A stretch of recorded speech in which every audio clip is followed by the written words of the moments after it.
Salah satu korban kecelakaan maut yang terjadi di ruas tol Palimanan Kanci pada kilometer 190, tepatnya di Desa Danau Winangun, Kecamatan Kelangenan, Kabupaten Cirebon Minggu siang, adalah salah seorang daiyah mu'alaf kondang, Ustazah Ita Mega Fitri, warga Desa Sinopo, Kecamatan Kutoarjo, Kabupaten Purworejo, Jawa Tengah, yang kerap memberikan tausiah di berbagai daerah.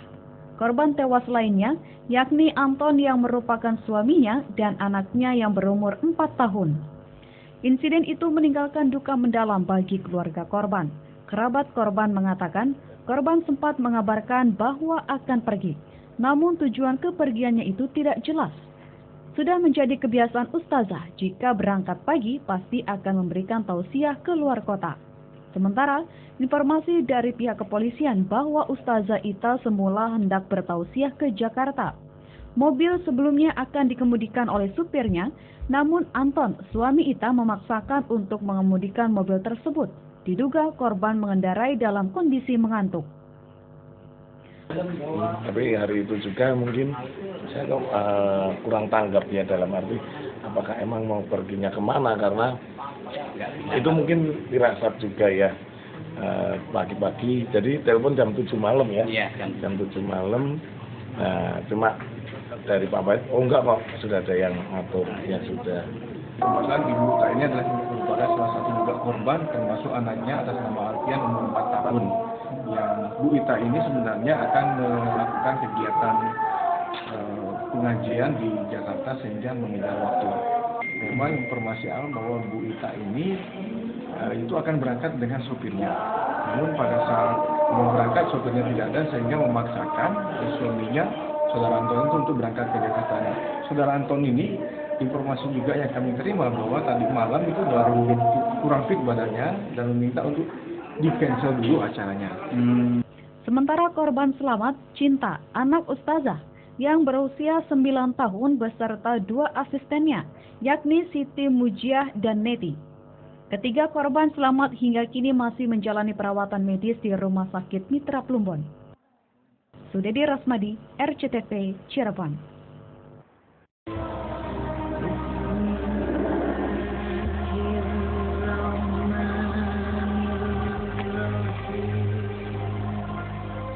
Islam telah menjadi titik terang dalam kehidupan Ustazah Ita Mega Fitri.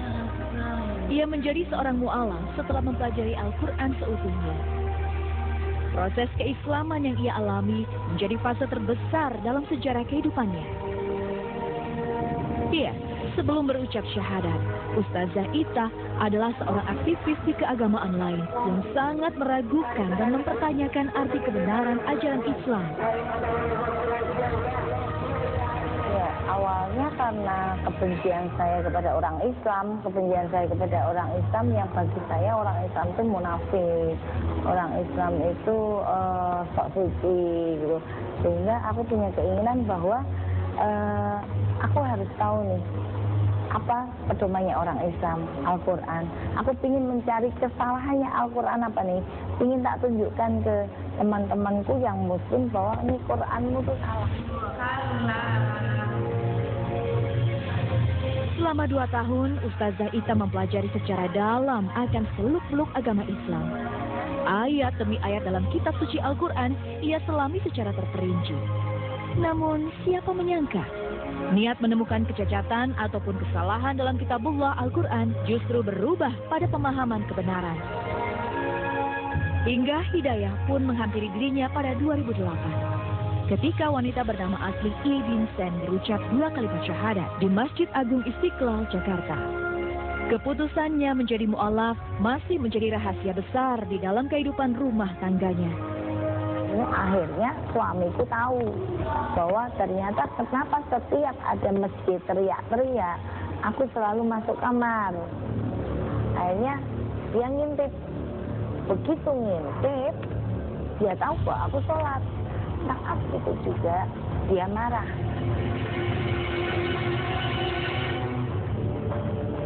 Jadi selama ini kamu sholat ya? Sejak kapan kamu sholat?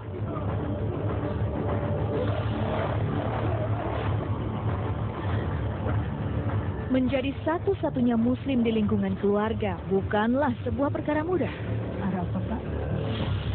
Kenapa kamu tidak yakin?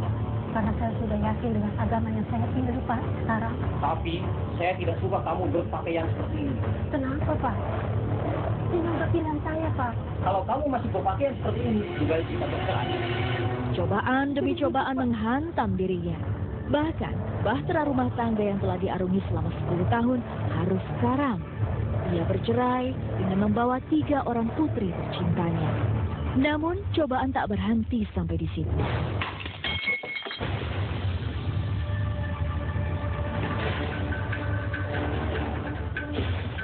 Sisi bikin malu keluarga kita. Lebih baik Sisi pergi dari rumah ini. Keluar dari sini.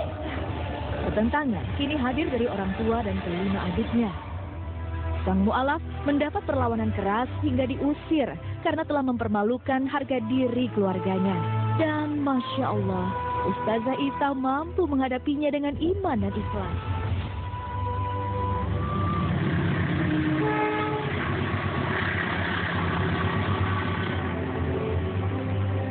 Kehidupan Ustazah Ita sebagai orang tua tunggal harus tetap berjalan. Ia tak ingin menyerah dengan keputusannya. Dengan uang seadanya, ia hidup mandiri dengan 3 anaknya.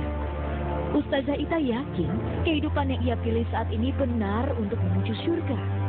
Hari demi hari ia lalui dengan penuh perjuangan. Cobaan yang diberikan Allah Subhanahu wa Ta'ala selalu datang dalam kehidupannya. Kenapa aku jadi Islam kok hidupku jadi nggak enak, jadi susah, gitu. Bebannya begitu berat bagi saya. Tapi saya yakin bahwa ketika saya tahajud ada sebuah firman Allah yang mengatakan, jangan kamu mengaku dirimu beriman jika Allah belum mengujimu. Ini yang membuat saya menjadi kuat sehingga saya tetap berusaha. Ini adalah ujian, saya harus lulus ujian, saya harus menang di dalam ujian ini. Dan alhamdulillah Allah tidak pernah tidur. Kesabaran Ustazah Ita berbuah manis. Ia menemukan figur imam. Tahun 2010, Ustazah Ita menikah dengan teman SMP-nya bernama Antonius Rahdi Junianto. Dari pernikahannya yang kedua ini, Ustazah Ita dikaruniai seorang putra bernama Marvelo Alfian Fati Junianto. Secara perlahan, kehidupan Ustazah Ita kian membaik. Keluarga besarnya yang dulu begitu membencinya mulai harmonis. Kebahagiaan Ustazah Ita kian terasa sesaat 3 anaknya mengikuti langkah sang bunda menjadi mu'alaf. Kan karena lihat mama rukun sama papi, papa tua itu, terus saya Islam tuh jadi bikin adem gitu lah. Terus sama mama mulai disadarin dikit-dikit. Gimana sih Islam tuh sebenarnya gimana sih, mulai dibanding-bandingin gitu juga kan.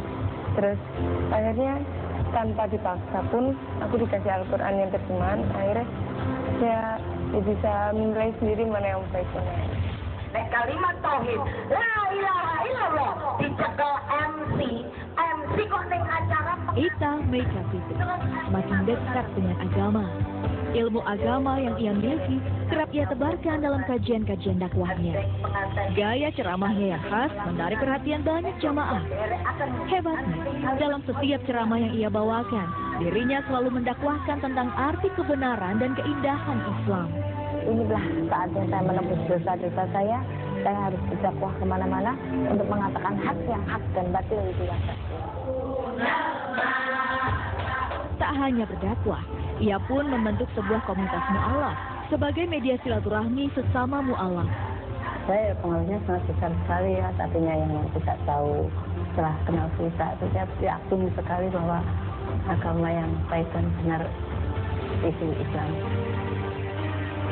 Sebagai lulusan pendidikan tinggi S2 jurusan hukum, Ustazah Ita masih aktif menjalani profesinya sebagai pengacara. Ia banyak menyelesaikan kasus rumah tangga dan kasus perdata lainnya.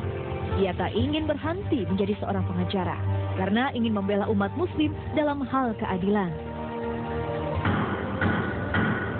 Bukan Ustazah Ita yang memilih Islam, tetapi Allah lah yang memilihnya.